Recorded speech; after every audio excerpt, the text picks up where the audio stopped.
Good morning po guys at magandang araw po sa inyong lahat at welcome po ulit sa Magbababoy TV.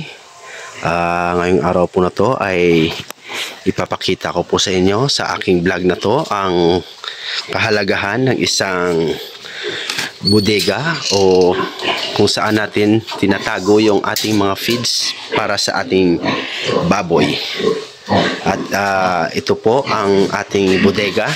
Napakahalaga po na mayroon tayong bodega ng ating mga feeds para ito ay maiwasan nating magkaroon ng amag o di kaya ay makain ng ibang hayop yung ating feeds. At ito po yung ating bodega. Maliit lang po ito. Dito po natin nilalagay yung ating mga feeds. At ito po ay may ilaw din po rito. Ito, i-on ko lang yung ating ilaw.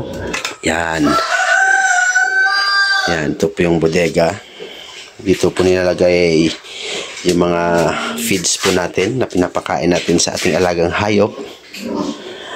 At hindi lang po ito isang bodega. Ito po ay isang tool room din po kung saan may mga gamit tayo sa ating farm na mga tools para mag-construct o magkumpuni ng ating kulungan ng baboy. Ay dito rin po natin nilalagay yung ating mga tools para safe po siya.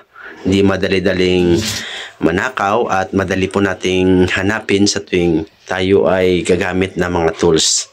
Sa katunayan po, ngayong araw ay may binili po akong isa na namang gamit para dito sa farm. At ito po yon, i-assemble ko siya ngayon.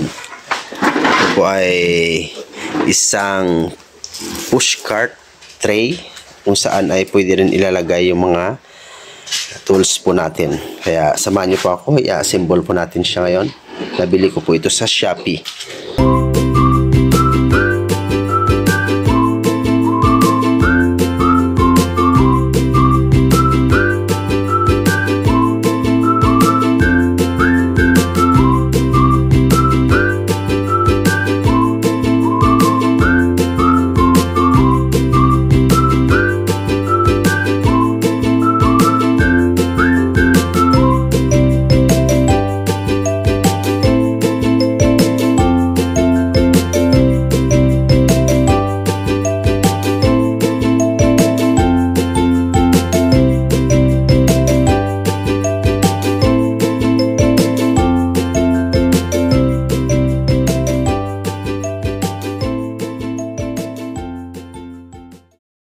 At ito po, tapos na po nating i-assemble yung ating tool pushcart.